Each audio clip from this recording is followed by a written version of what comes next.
السلام عليكم ورحمة الله وبركاته. kabajamtoota jaalatamtoota obboleeyyan kiyya akkam naga jirtanii fayyaa qabdanii baga naga jiraattan isin jira hunduma keessanuu baga rabbii yeroo kanaan isin gahee alhamdulillah isin nagaa kooti akkasuma warroonni YouTube kiyyaaf haarawaa taatan share subscribe like gochuun jajjabeessaa isin jira.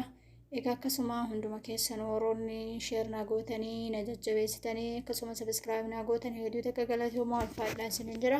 Egaa immoo guyyaadhaa kana jechuudha. Karaa deemaa jirra. Rabbiin inshallah karaa keenya karaa kana bareedaa akka nuuf taasisuuf mustashfaa yookiin mootu mana yaalaa dhaquuf deemaa jira. Hundi keessanuu akka Rabbiin nagaan deebisisee nagaan deebisu du'aa ina godhaa isin jira. Egaa ilmi namaa tokko jiruu isaa keessatti du'aa barbaada waan ta'eef isinis hundumti keessanuu horoon hol beennus ka hol hin beennes du'aa ina gootanii akkana jajjabeessitanii jettan abdii isinirraa qaba. Egaa makaraarra jirra waan ta'eef karaarra deemaa jirra. Karaan kana fakkaataa imalli kennas akka imala bareedaa nu ta'etti nu fufee jedhu abdii rabbiin irraa qabnaa. Isinis hundumti keessanuu kan dhibamtan rabbi fayyaa isinii haa kennu. Rabbi yaada muraada keessanillee isinii haa guutuu bakka isin jirtanii nagaa fi rahmanni rabbii isin bira haa jiraatu. Waan hedduu isin jaaladha, hedduu isin kabajaa. Egaa akkuma beekamu ilmi namaa kamuu ta'ee kan fayyaa qabu kan dhibamne kan waa hin taane rabbuma kaaliqa ol ta'e kanaafi anillee inshallah amma mana yaalaa dhaquuf deemaa jira. Akka rabbiin nagaan achillee na deebisu du'aa hin dagatinaa. Hundi keessanuu bira du'aa naa godhaa isiniin jedha. Du'aan bu'aa guddaa qabdi. Obboleeyyan yoo du'aa walii godhan rabbiin hedduu hawwata. Obboleeyyan jechuun kan waliin dhalatan qofa osoo hin taane hundinuu jechuudha kan karaalee adda addaatitti wantoota garaagaraa keessatti wal baratan obboleeyyanii yeroo hundumaa wal haa jaalannu, wal haa kabajnu, dhibamnu wal haa gaafannu, rakkannu immoo rakkoo wal haa oolchinu.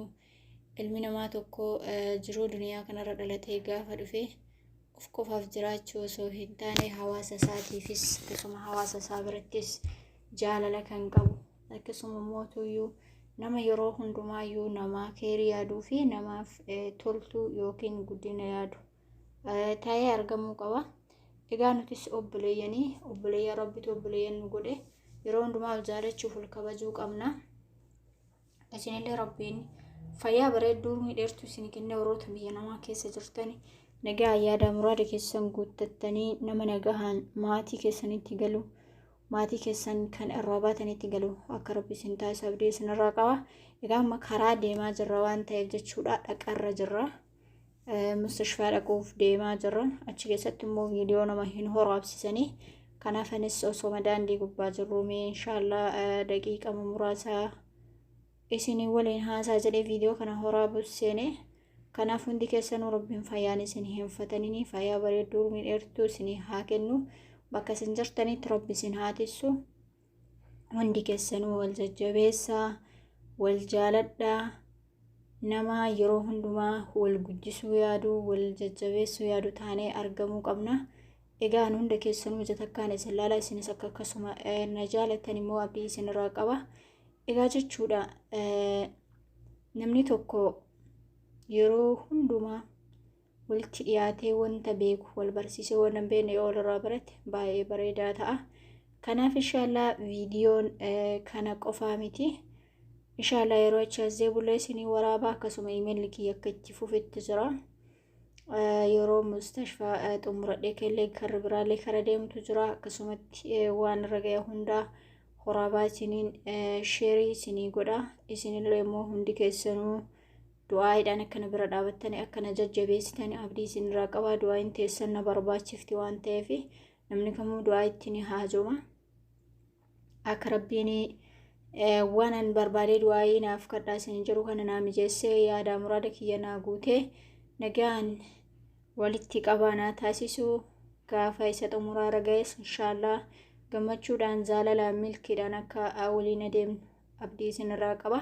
hundumti keessanuu horroonni jabaattanii YouTube kanarra hojjettanii wanta gaarii tokko dalaguudhaaf namoota hedduuf fakkeenya ta'uudhaaf akkasuma immoo hawaasa keessanii naannoo keessan jiru hiriyoota keessaniif nama kamiifuu fakkeenya ta'uu yeroo hundumaa jajjawaattanii tattaafattanii cimtanii kutannoon murannoodhaan hojjetaa jirtan baay'ee tokko isiniin boona baay'ee tokko isiniin gammada silumaa ilmi namaa tokko taa'ee harka namaa eeggachuu osoo hin taane jabaatee hojjechuu qabaa. Fakkeenyaaf YouTubein kun hunduma kennaafuu tokko yoo nu jabaannee cimnee irra hojjenne wanta nu barbaanne hundaa ni arganna.